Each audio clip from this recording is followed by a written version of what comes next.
रानी रेवा की कहानी सुनो, जिसकी खूबसूरती दूर दूर तक मशहूर थी। उसका राज्य हंसता खिलता था, लेकिन एक रात एक डायन ने रानी पर श्राप दिया। तेरी खूबसूरती पत्थर बन जाएगी जब तक सच्चे प्यार का स्पर्श न मिले। राज्य में हाहाकार मच गया। रानी पत्थर की मूर्ति बन गई। उसकी हंसी राजमहल से गायब हो गई। राजा ने हर जादूगर, हर वैद्य को बुलाया, लेकिन कोई भी श्राप तोड़ नहीं पाया। एक दिन एक गरीब चरवाहा रानी की मूर्ति के पास सो गया। सपने में उसे एक परी दिखी, जिसने बताया, सच्चा प्यार ही श्राप तोड़ सकता है। रानी को वह गीत गाओ जो तेरा दिल गाता है। अगले सुबह चरवाहा रानी के सामने खड़ा होकर गाने लगा। उसने गाया खेतों की खुशबू, पहाड़ों की ऊंचाई, नदियों की धुन। गाता गया। उसका प्यार हर शब्द में झलकता रहा। धीरे धीरे पत्थर गर्म होने लगा।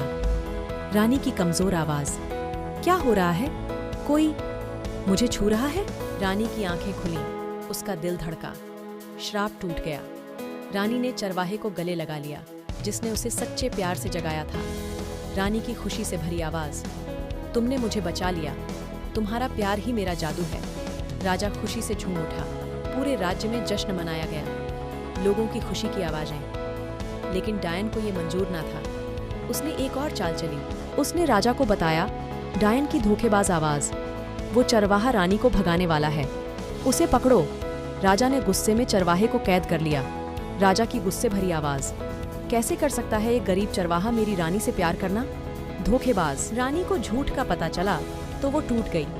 उसने महसूस किया कि असली खूबसूरती सिर्फ चेहरे पर नहीं, दिल में भी होती है। रानी की दुखी आवाज, राजा, मुझे सब पता है, लेकिन सच्चे प्यार को कैद नहीं किया जा सकता। उसने राजा को सच बताया, लेकिन राजा नहीं माना। रानी ने हार नहीं मानी। उसने राजा से एक शर्त रखी। रानी की दृढ़ आवाज, मैं साबित करूंगी कि चरवाहा बेगुनाह है। अगर मैं हार गई तो खुद को जहर दे लूंगी। राजा मजबूर हो गया। रानी ने एक परीक्षा रखी। उसने महल के बगीचे में सैकड़ों गुलाब लगवाए, सब एक जैसे। उसने कहा, रानी की चुनौतीपूर्ण आवाज, सच्चा प्यार वाला ही मेरा असली गुलाब पहचान सकता है। राजा और दरबारियों ने कोशिश की, लेकिन कोई भी सही गुलाब नहीं पहचान सका। आखिर में चरवाहे की बारी आई। उसने आंखें बंद कर लीं और हर गुलाब को सूंघा। अचानक वो एक गुलाब के पास रुका और बोला, चरवाहे की दृढ़ आवाज, ये वाला। वो गुलाब रानी के पास था। राजा दंग रह गया। उसने चरवाहे को रिहा कर दिया और रानी से माफी मांगी। रानी ने उसे माफ कर दिया, लेकिन राजा को एक शर्त रखी, अब राज्य में कोई भी जादू या श्राप का इस्तेमाल नहीं होगा।